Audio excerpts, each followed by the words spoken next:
Vamos começar com uma pergunta que pode parecer um pouco estranha. O que uma universidade, daquelas com séculos de história, e uma organização digital novinha em folha poderiam ter em comum? Bom, a resposta é surpreendente e nos leva a uma discussão muito interessante sobre o futuro das instituições. Primeiro, vamos imaginar o cenário clássico, uma universidade centenária. Aqueles corredores de mármore, salas cheias de tradição, comitês que se reúnem há décadas. É um lugar que respira história, com uma burocracia que parece imutável. Agora, vamos para o extremo oposto. Uma organização que é puro código, feita de tokens, algoritmos e que existe, sei lá, em servidores pelo mundo. São dois universos completamente diferentes, não é mesmo? Mas, e se eles forem mais parecidos do que a gente imagina? Ok, vamos analisar isso mais de perto. De um lado, a universidade, concreta, tradicional, movida por pessoas, diplomas. Do outro lado, uma DAO, uma organização autônoma descentralizada, totalmente abstrata, movida por código e tokens. Parecem opostos, certo? Mas o ponto central é que, na essência, as duas são tecnologias para coordenação humana. As duas tentam resolver o mesmíssimo problema: como fazer um grupo de pessoas trabalhar junto de forma eficaz. E é aqui que a coisa fica interessante. Para funcionar, tanto a universidade quanto a DAO enfrentam exatamente os mesmos 4 dilemas filosóficos de governança. E são essas questões que nos ajudam a entender não só como elas operam, mas também os desafios que qualquer organização do futuro, seja física ou digital, vai ter que encarar. Vamos desvendar cada uma delas. A primeira grande questão tem a ver com identidade. Afinal de contas, o que define uma organização? São as pessoas que fazem parte dela ou são as regras que a governam? Vamos explorar essa tensão. Basicamente, existem duas visões que estão sempre em conflito.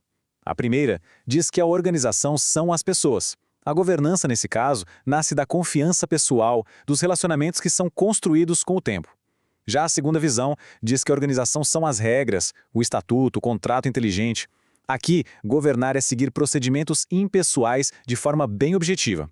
E aí que mora o trade-off, a escolha é difícil. A abordagem que foca nas pessoas é flexível, se adapta bem, mas pode ser lenta e favorecer panelinhas. Por outro lado, a abordagem focada nas regras é super eficiente e previsível. Só que essa rigidez toda pode levar a decisões que na prática não fazem o menor sentido. É a clássica batalha entre a complexidade das relações humanas e a eficiência de uma máquina. Certo, se a gente não tem certeza nem do que a organização é, como podemos confiar no que ela produz? E isso nos leva direto ao segundo dilema, a questão da confiança. Como a gente sabe se algo tem valor ou é verdadeiro?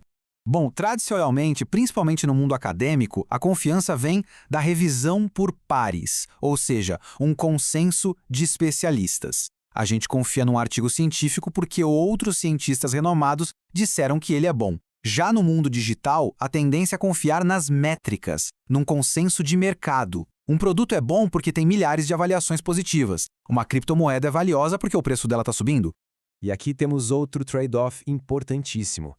A revisão por pares busca profundidade, mas é um processo lento e que pode ter o viés de grupos fechados.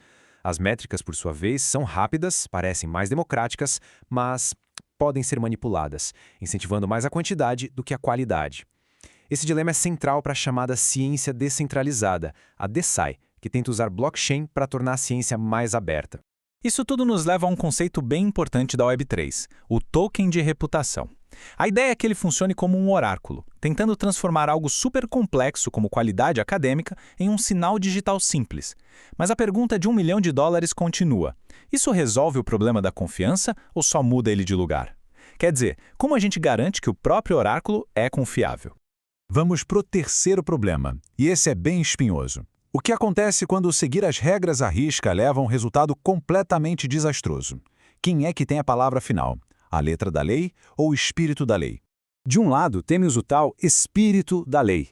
É a ideia de que as regras devem ser interpretadas para chegar a um resultado justo, baseado nos princípios da comunidade. Do outro lado, a letra da lei, onde a regra é absoluta. É o famoso código é lei do mundo cripto, onde a previsibilidade é mais importante do que qualquer outra coisa. E olha, esse dilema não é só teoria, não. Em 2016, o mundo da Web3 foi sacudido por um evento que colocou essa questão à prova de um jeito bem dramático. o hack da The DAO.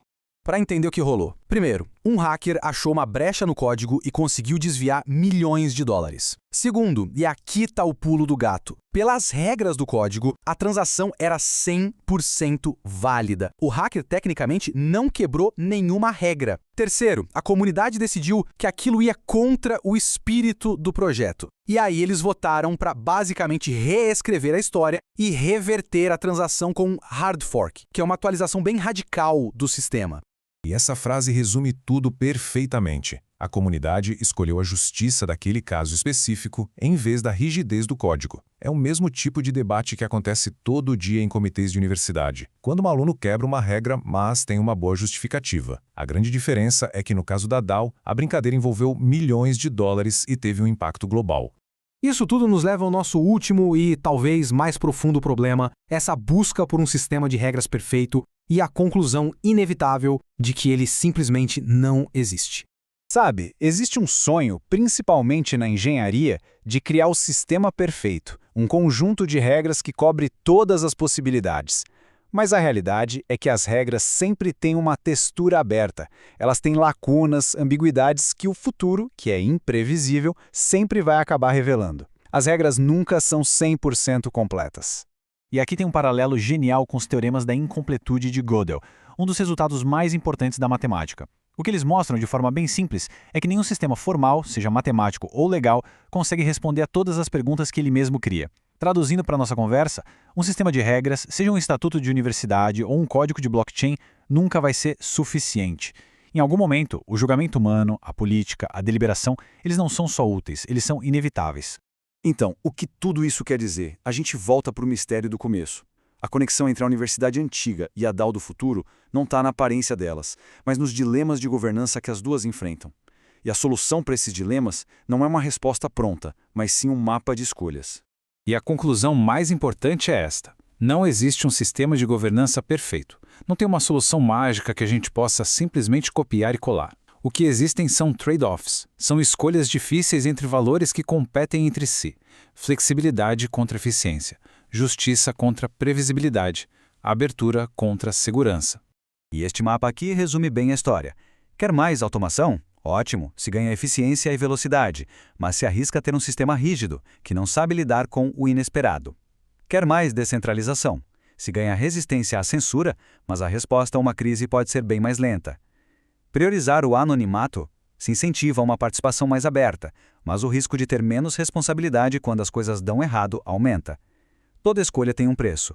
Por isso, a pergunta que fica não é qual é o sistema perfeito, mas sim, quando a gente estiver desenhando as instituições do futuro, sejam elas universidades, empresas ou protocolos digitais, que tipo de escolhas, que tipo de compromissos estamos dispostos a fazer? Que equilíbrio entre esses valores a gente quer alcançar? A resposta para isso, no final das contas, não está no código nem nos regulamentos, está em nós. E é essa resposta que vai definir o mundo em que a gente vai viver amanhã.